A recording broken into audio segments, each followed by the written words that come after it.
Magandang umaga po sa bawat isa sa inyo. Welcome back to our 365 Daily Devotions. Ngayon po, ang pag-aaralan po natin ay patungkol pa rin po sa trusting in God's plan. So, ipinamamanhik ko po sa bawat isa sa atin na patuloy po tayo magtiwala sa ating Diyos. Ang Diyos po natin ay merong plano sa buhay natin. Hindi po tayo ang gumagawa ng sarili nating plano kasi may plano na ang Diyos. At yung plano po ng Diyos, yun po yung dinidiscover natin. Yun po yung inuunawa natin kung saan tayo dinadala ng ating Panginoon. So, yung purpose natin sa mundo, lagi po natin itong matatagpuan sa Diyos kasi siya po yung creator, siya po yung lumikha sa atin.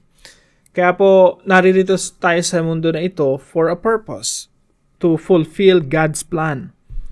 Now, yung talatang pag-aaralan po natin ay matatagpuan po sa Psalm chapter 62 verse 8. Sabi po dito ng psalmist, "Trust in Him at all times, O people. Pour out your heart before Him. God is a refuge for us." Mga kababayan, sa lahat ng oras magtiwala sa Diyos. Sa Kanya ilagak ang inyong pasaning ngayoy dinaranas. Siya ang kublihang may dulot na lunas.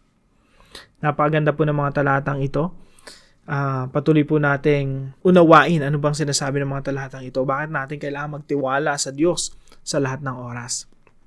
So, bago po tayo magpatuloy, gusto ko lang batiin si Ate Irma, Ate Irene, and Ate Jocelyn. Kasama po natin sa ating online discussion every 8 p.m. po. Now, kung gusto niyo po mag-join sa ating mga discussions sa Zoom, yung link po nandito lang sa description right below this video. Now, yung unang teaching po natin ngayong umaga, ito po, the more we trust God, the more He amazes us. Habang tayo ay nagtitiwala sa Diyos, habang mas lalo natin pinakikita sa Diyos, pinapakita sa Diyos yung pagtitiwala natin sa Kanya, mas lalo nating nakikita kung gaano kadakila yung Diyos sa ating mga buhay. Alam niyo po, gustong-gusto ng Diyos na pinagtitiwalaan siya. Kasi pag pinagtitiwalaan siya, doon niya ipinahayag yung kanyang sarili na mas higit pa kaysa sa pagkakilala natin sa kanya. Mas lalo tayong naa-amaze, namamangha sa pagkilos ng Diyos sa ating mga buhay. Pansinin niyo pong mabuti, ang mga kamangha-manghang ginagawa ng Diyos ay nagaganap yan sa isang tao na lubos na nagtitiwala sa Diyos. Pero yung pagkilos ng Diyos na yung kamangha-mangha, madalas nakatago yan sa mga taong di nagtitiwala sa Kanya. So, tandaan po natin, the more we trust God, the more He amazes us. Kaya po, sa unbelieving world, no, lalo na yung mga atheist, yung mga hindi naniniwala sa Diyos, hindi nila makita yung pagkilos ng Diyos.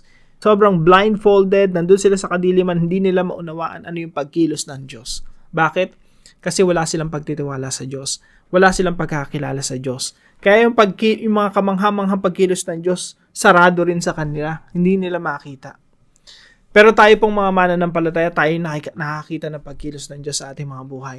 Na pag tayo nananalangin, nakikita natin yung pagsagot ng Diyos sa ating mga dalangin. Nakikita natin yung pagkilos ng Diyos sa ating mga buhay at tayo po'y namamangha. Yung pagkamangha po natin, nagdudulot ito ng mas matinding pagsamba at pagpupuri sa ating Diyos.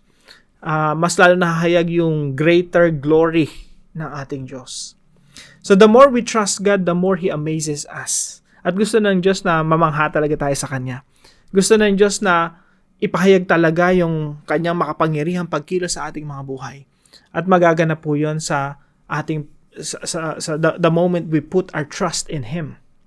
Kaya po, napakaganda nito mga talatang ito, no? Trust in Him at all times. Sa lahat ng pagkakataon, magtiwala tayo sa ating Diyos. Pangalawa po, we can pour out our hearts before God. Ngayon po, hindi ko po alam kung ano pinagdadaanan ng bawat isa sa atin. Marami sa atin talagang mabibigat yung pasanin na pinagdaraanan. Marahil mga membro ng pamilya mo or isa sa membro ng pamilya mo merong karamdaman na sinusuong. Marahil kapos ka financially. Marahil ang dami mong problema sa iyong marriage, sa iyong relasyon sa anak, or ang laki ng problema mo sa trabaho or sa kabuhayan. Now, kahit ano pa yung pinagdadaanan natin, mga kapatid, we can talk to God and we can pour out our hearts before God. Pwede talaga ibuhos natin yung nararamdaman natin sa Panginoon. We can be honest to God. We can tell Him everything. At ito po yung maganda. Because He understands completely. We can pour out our hearts before God because He understands completely. Kasi nauunawaan ka ng Diyos. In fact, mas nauunawaan ng Diyos yung sitwasyon mo kaysa sa pagkakaunawa mo sa sitwasyon mo. Kaya yung responde sa iyo ng Diyos na ayon din sa kaunawaan ng Diyos sa tunay mong sitwasyon. Kasi mas naunawaan ng Diyos yung sitwasyon mo kaysa sa pagkakaunawa mo sa sitwasyon mo. Kailangan lang talaga nating magpakumbaba, magpaka-humble sa harapan ng Diyos while we pour out our hearts before God. Ang ganda po ng talata na ito, no? Sabi dito, ilagak ang inyong pasaning ngayoy dinaranas. Kung meron ka mang pasanin sa buhay, meron ka mang mga bigatin sa iyong puso, nakaatang sa iyong balikat ng mga pasanin, pwede mo itong ilagak sa Panginoon. That brings us to point number 3. God carries the burden for us. Hayaan po nating ang Diyos ang pumasan ng ating mga pasanin.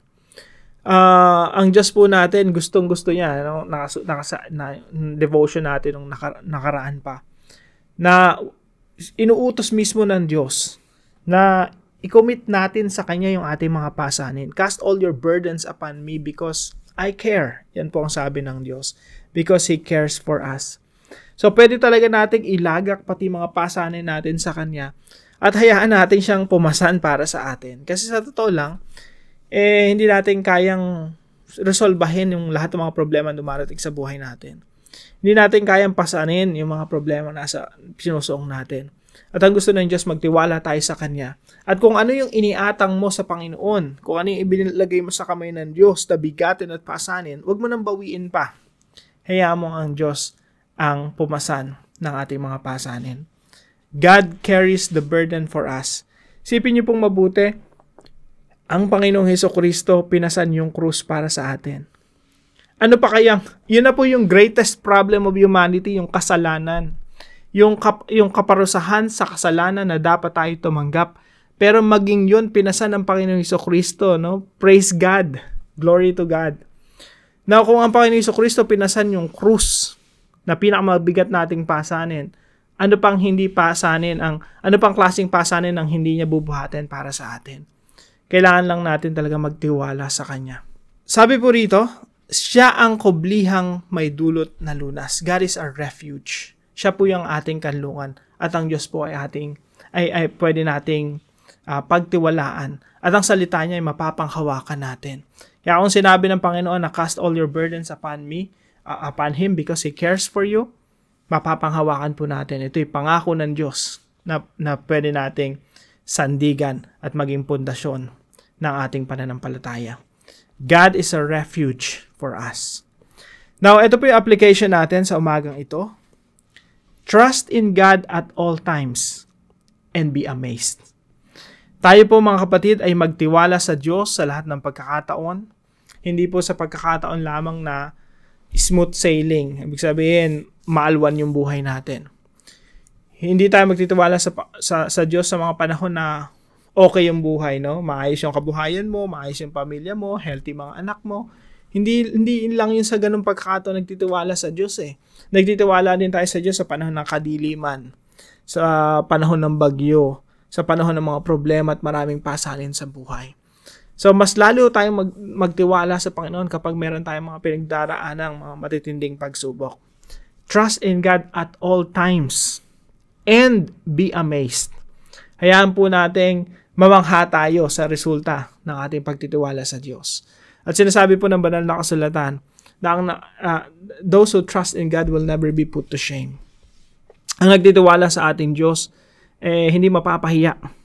Sapagkat ang ating Diyos ay tunay na Diyos at pag tayo tumatawag sa Kanya, tayo ay pinapakinggan niya at laging may sagot sa ating mga panalangin. Trust in God at all times and be amazed. Tanong, ready ka na bang mamangha sa pagkilos ng Diyos sa iyong buhay? So, patuloy po tayo magtiwala at expect natin na mamamangha tayo sa pagkilos ng Diyos sa ating mga buhay. Pangalawang aplikasyon po, no? Number 2, pour out your heart before God.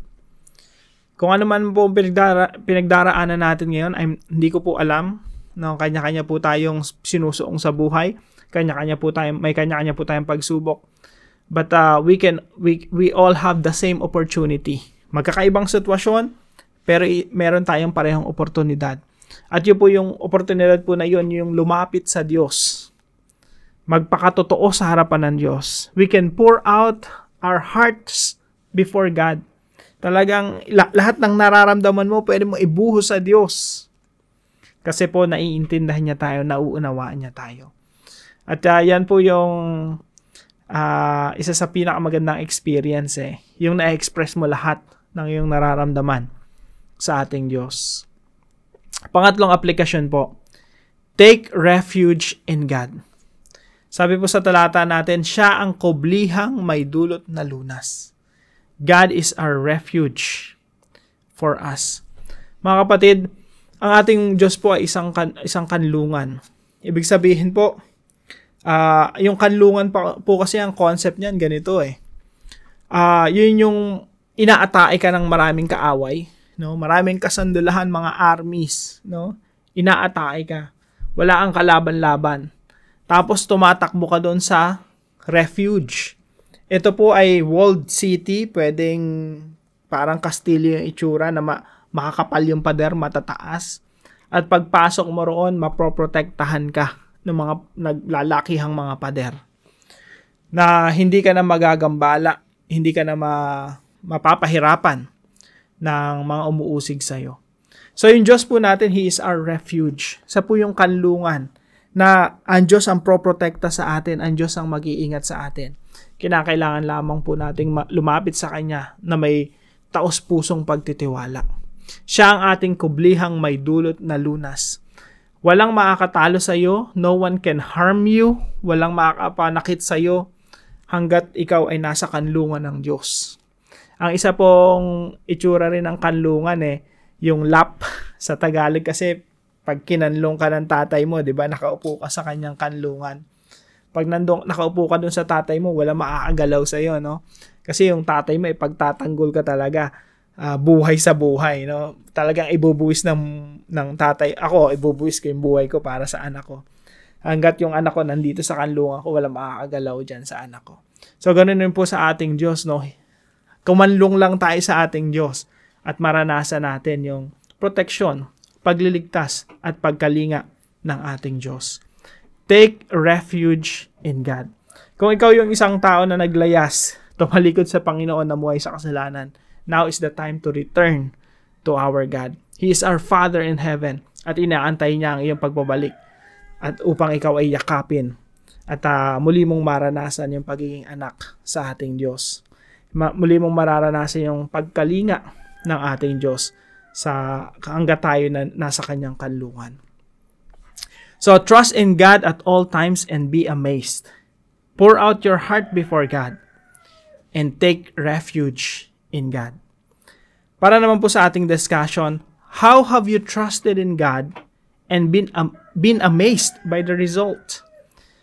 Sa experience mo, no, bilang Kristiyano, ipaliwanag mo, i-share mo bilang encouragement sa iyong kadiskusyon. How have you trusted in God and been amazed by the result? Paano ka nagtiwala sa Panginoon at namangha ka sa resulta ng iyong pagtitiwala sa Diyos? So pag-usapan po natin yan sa ating mga discussion group. At para naman po sa ating panalangin, Lord God, we come before you with open hearts. Talagang ibuhos natin yung damdamin natin sa ating Diyos, nararamdaman natin sa gitna ng ating mga pagsubok. We come before you with open hearts. Teach us to trust in you at all times. We want to be amazed by your power. Lord, we pour out our hearts before you, laying down our hopes, fears, and desires. You are our refuge. In every moment, may our faith in you deepen, and may our lives be a testament to your grace. In Jesus' name, amen and amen. Napakaganda po ng last line ng ating panalangin. May our lives be a testament to your grace. Na dumating sa punto na pag tinitingnan tayo ng tao, ang nakikita nila yung pagkilos ng Diyos sa ating mga buhay. At sila man din ay mamangha sa ginagawa ng Diyos sa ating mga buhay. Nawa, ito ang aking panalangin para sa lahat, no? Yung mga buhay natin maging testamento ng pagkilos ng Diyos sa ating mga buhay. Kung meron po kayo natutunan sa devotion natin na ito, ipaalam nyo lang po sa comment section right below this video. At huwag po natin kalimutan na ibahagi itong devotion natin na ito sa ating mga mahal sa buhay at mga kaibigan. Pagpalain po kayo ng ating Panginoon. See you po tomorrow 5 a.m. dito sa ating Daily Devotion.